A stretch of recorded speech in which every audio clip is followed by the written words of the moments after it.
I would like to welcome all of you to this meeting. I would like to thank the presenters who have accepted to be part of this webinar today. I'd like to thank particularly Justice Ingake from the Court of Appeal of Papua New Guinea, Justice Fiona Mwale from Malawi, the High Court of Malawi, and Ms. Sarah Mukasa, who is the Deputy Executive Director of the Open Society Foundation here in East Africa. You are all welcome. I would like to thank also my colleagues who have helped to organize this meeting, particularly Arnold Tsunga and Mamukele. Thank you very much, everybody, for your contribution. And to you, dear participants, thank you very much for taking your time and participating in this meeting. Now, on the subject of our meeting today,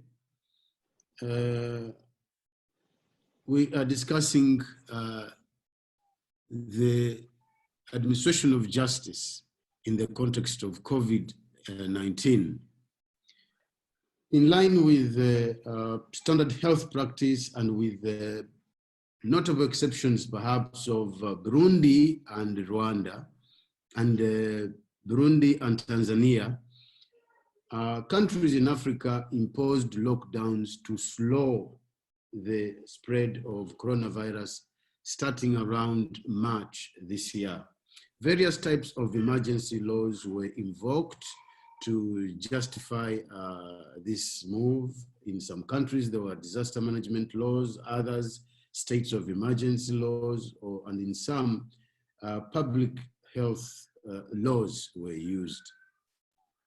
With the invocation of these laws, Africa experienced what could probably be its most severe restriction of to the freedom of movement. And with the restriction of movement came further restrictions of rights, including the freedom of assembly, the ability to work and to conduct business, restriction on access to health, education, justice, and a plethora of many other rights as we all experienced them. In the enforcement of these lockdown measures, security forces in various countries tended to use excessive force.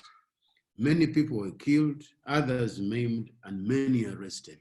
In South Africa alone, over 230,000 people are said to have been arrested.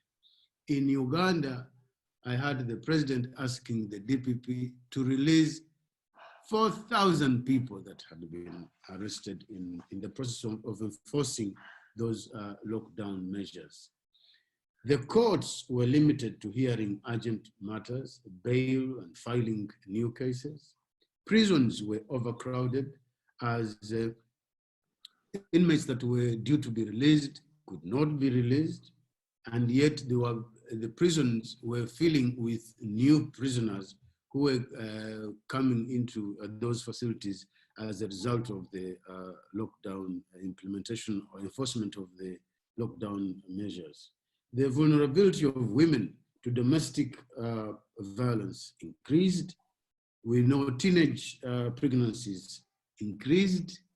I think Sarah will tell you that in Uganda they have been counting, I think in some of the sub-counties and districts, counting numbers of young girls, school-going girls who have got pregnant as a result, of being at home.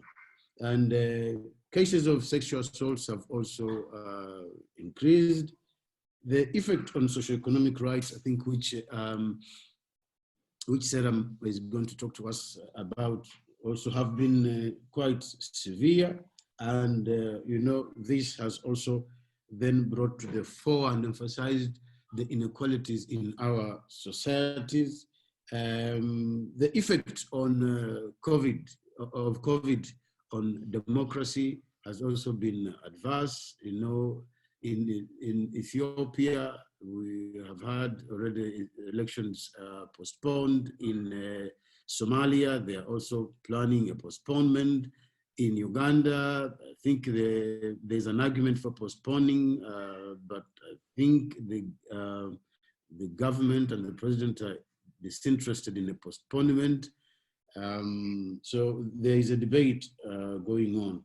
But finally, there is still no vaccine, yet the numbers are increasing, and there is no telling when the administration of justice will return to normal, which means that going forward, we cannot stop administering justice.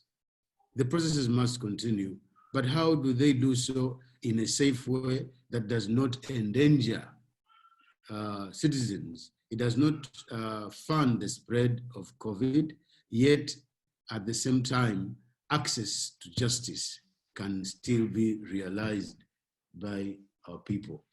These are some of the things that I hope that this meeting can discuss. And the second part, I really hope that we can raise interventions which can be made in these kinds of circumstances, not just for today, but to address future emergencies. How can access of justice be realized? How can the administration of justice go on in the midst of emergencies? Africa needs to prepare itself for that kind of future.